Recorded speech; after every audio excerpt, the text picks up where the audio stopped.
Olá, mais um ano se passou e hoje, através do programa Judiciário em Revista, temos o prazer de apresentar uma retrospectiva do primeiro ano de gestão.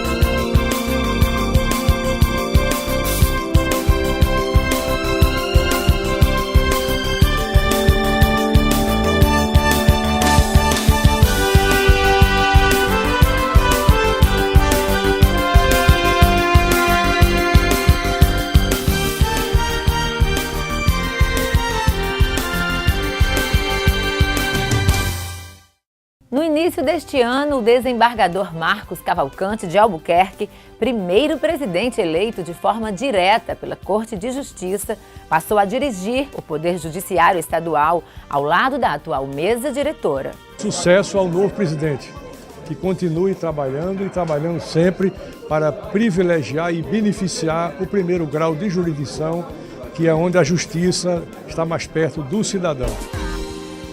Logo que assumiu a presidência, o desembargador Marcos Cavalcante realizou uma série de visitas de cortesias a diversos órgãos. Isso é uma praxe entre os chefes de poder e aprimora ainda mais o bom relacionamento e a harmonia que deve haver entre os poderes.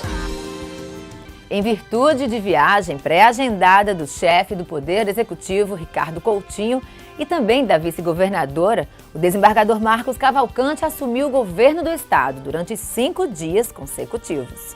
E eu vou cumprir a agenda do governador e manter a máquina administrativa em funcionamento da melhor forma possível. Eu sei do meu sentimento de que esse estado está nas melhores mãos. Tiveram continuidade e apoio total da atual mesa diretora os projetos desenvolvidos na gestão anterior, a exemplo dos programas Conhecendo o Judiciário,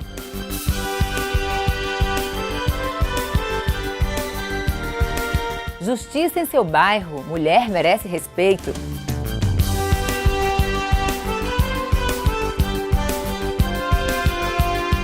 Vida e Saúde,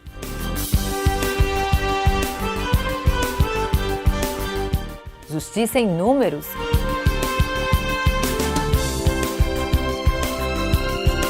Justiça em Dia,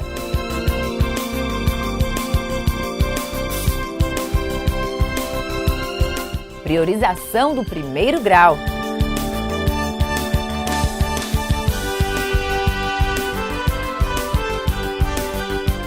Projeto Cultural,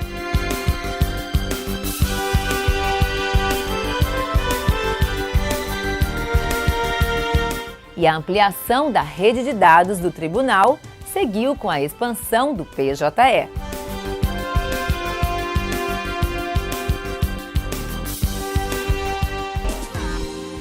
O encaminhamento adequado das informações, com atenção aos prazos e à consistência dos dados, agraciaram o TJPB com a entrega do selo de ouro do programa Justiça em Números, concedido pelo CNJ em reconhecimento aos tribunais que investem na excelência da gestão da informação.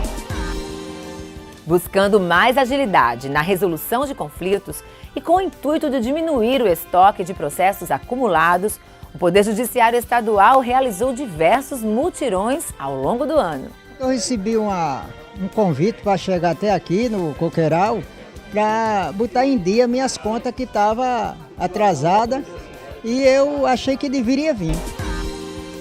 A Corregedora Nacional de Justiça, a ministra Nancy Andrighi, veio à capital e abriu oficialmente o Mutirão Fiscal, uma realização do Tribunal de Justiça da Paraíba em parceria com o governo do estado.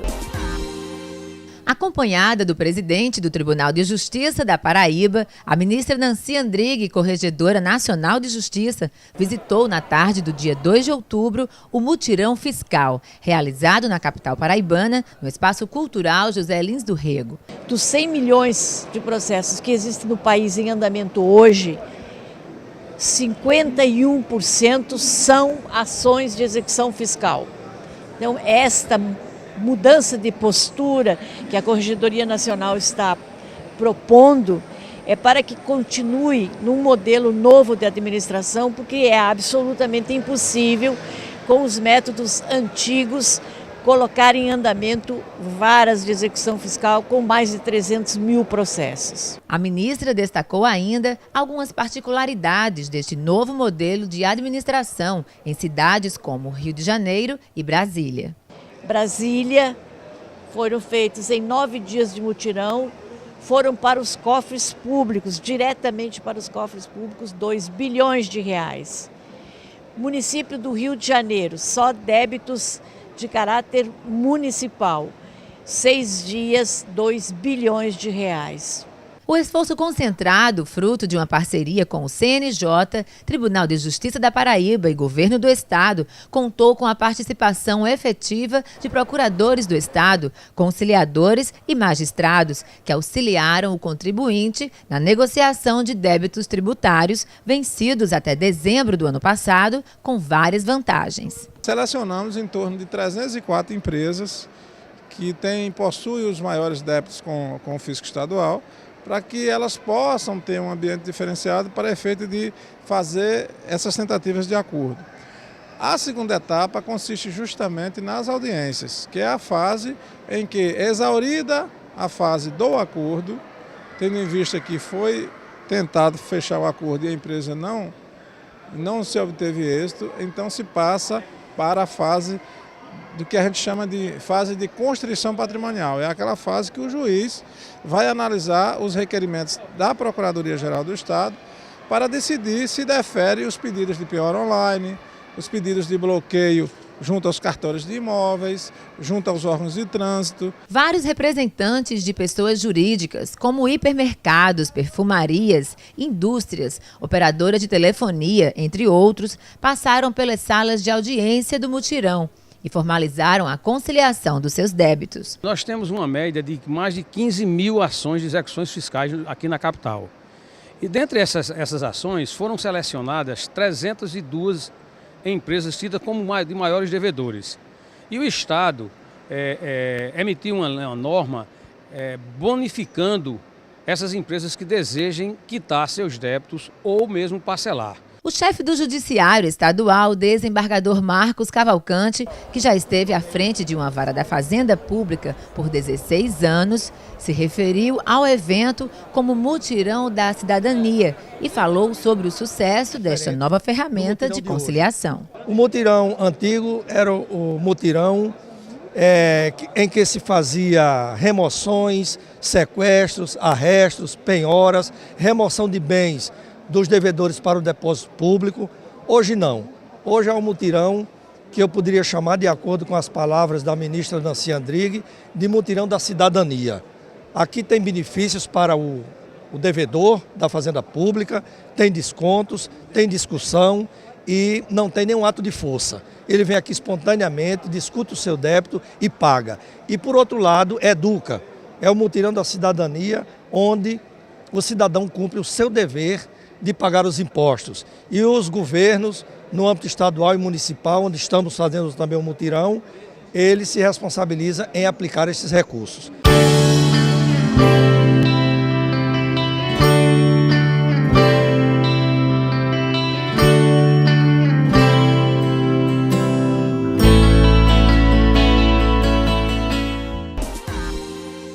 Destaque também para o trabalho humanizado realizado pelo Centro de Mediação Familiar, que este ano consolidou, através do lançamento de uma cartilha, a importância da construção e preservação dos vínculos familiares.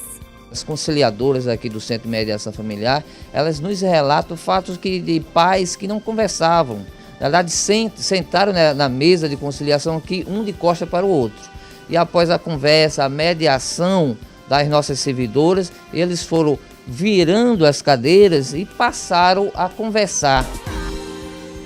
Já em relação a atos de improbidade administrativa, crimes contra a administração pública e licitações, o Judiciário Paraibano deu cumprimento à meta 4 estabelecida pelo CNJ. Quando se trata de recursos da saúde e da educação, muita gente tem aí um atendimento indigente, nos municípios principalmente, por falta de valorização dos recursos. E aí nós temos o atendimento indigente a idosos, muitos morrem, não têm assistência, a crianças principalmente. E a gente sabe que recursos não faltam, mas sobra esperteza para que os recursos sejam destinados a outros fins. E no âmbito criminal, foi realizada na Paraíba a primeira audiência de custódia. A instalação do projeto teve a participação do presidente do Supremo Tribunal Federal e do CNJ, ministro Ricardo Lewandowski. Nós estamos dando um grande passo civilizatório. Em primeiro lugar, nós estamos cumprindo um compromisso que o Brasil assinou internacionalmente, que é o Pacto de São José da Costa Rica, que é a Convenção Interamericana de Direitos Humanos, que foi internalizada em 1992.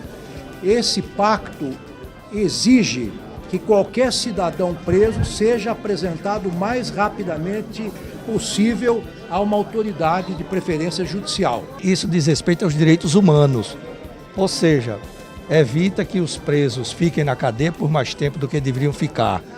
O juiz, depois de uma audiência muito breve, examinando se o caso for de pequena complexidade, põe em liberdade e ele responde ao processo normalmente. Mas também, se for de alta complexidade, vai para o presídio, como ia nos outros casos das audiências ordinárias.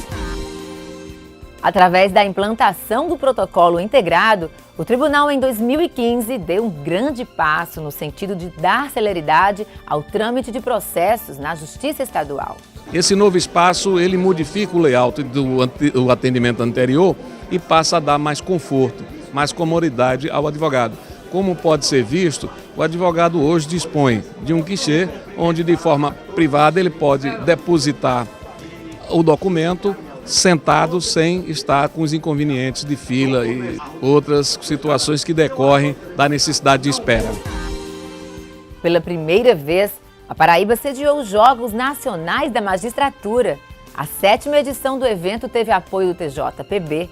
Na ocasião, a Paraíba finalizou os Jogos em 7º lugar, com 13 medalhas, sendo 8 de ouro e 5 de prata. É um momento para nós muito significativo. Os Jogos da Magistratura são eventos, já se compõem num evento tradicional da magistratura brasileira.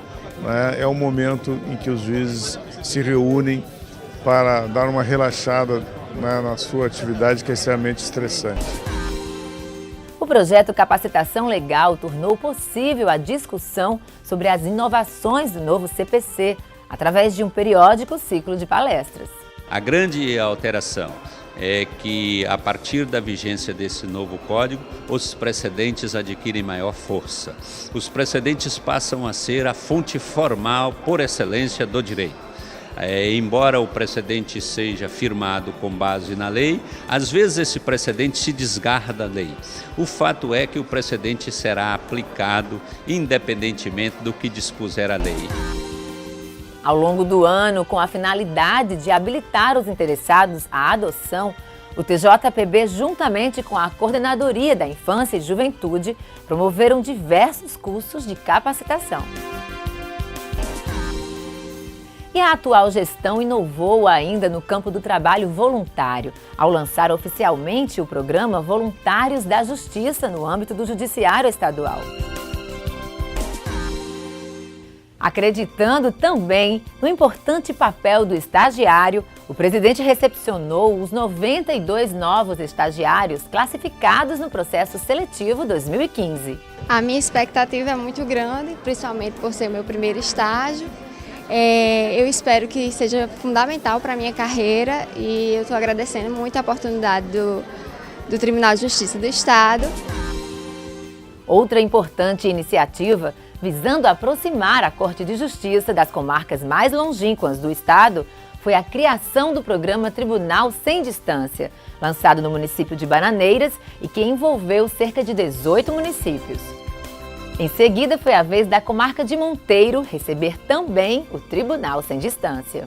Quando o Tribunal de Justiça sai de João Pessoa e vem para aqui, a alta cúpula do Poder Judiciário se dirige aqui à nossa região, a gente tem a oportunidade de, daqui por diante, manter um contato, um diálogo mais próximo, mais direto e, consequentemente, diminuir as distâncias, não somente físicas, mas as distâncias institucionais. Novas instalações foram criadas para o devido funcionamento do Fórum da Comarca de Serraria. E ainda mais uma melhoria em prol do Brejo Paraibano.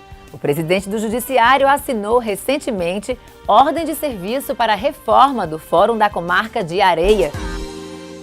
E o aniversário de 124 anos do Tribunal de Justiça da Paraíba foi celebrado em grande estilo, com o lançamento de 2 livros de autoria do presidente Marcos Cavalcante.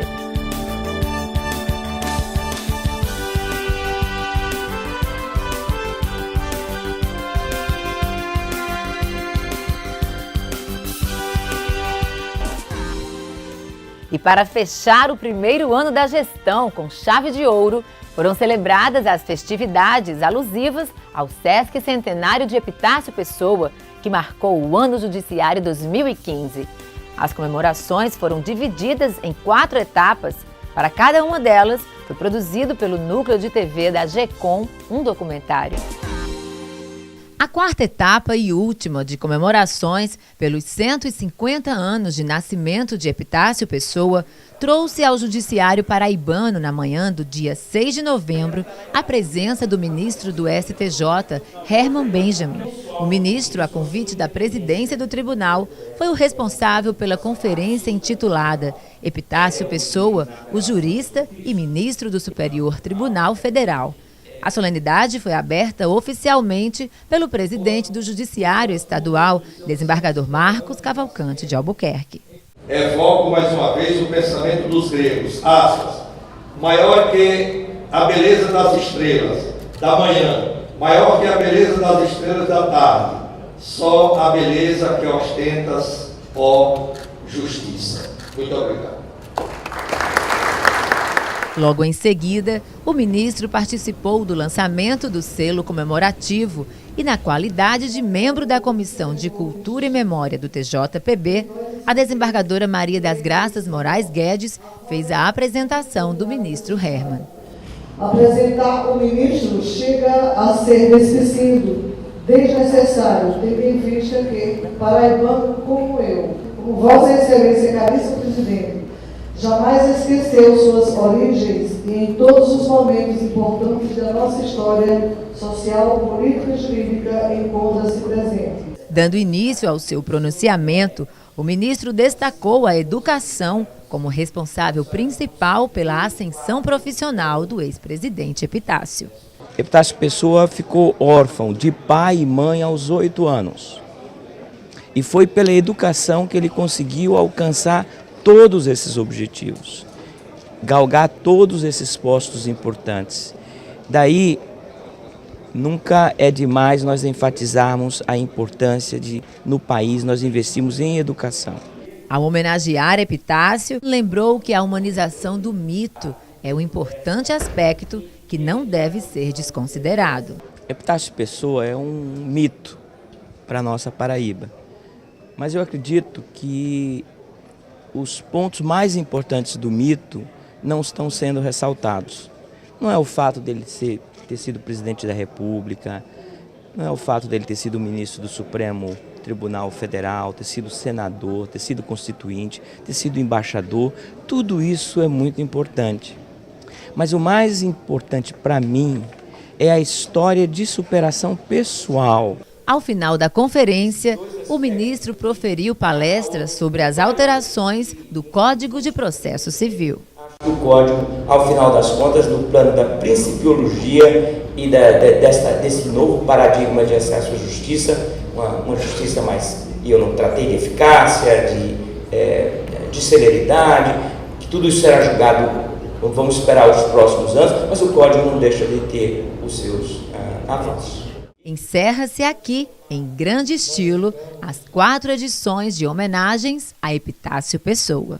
Nós estamos chegando ao final das solenidades, homenageando o grande presidente Epitácio Pessoa, sempre digo, o maior de todos os paraibanos. E o Judiciário em Revista parabeniza magistrados e servidores por mais um ano de trabalho e deseja a todos um Feliz Natal e um próspero Ano Novo.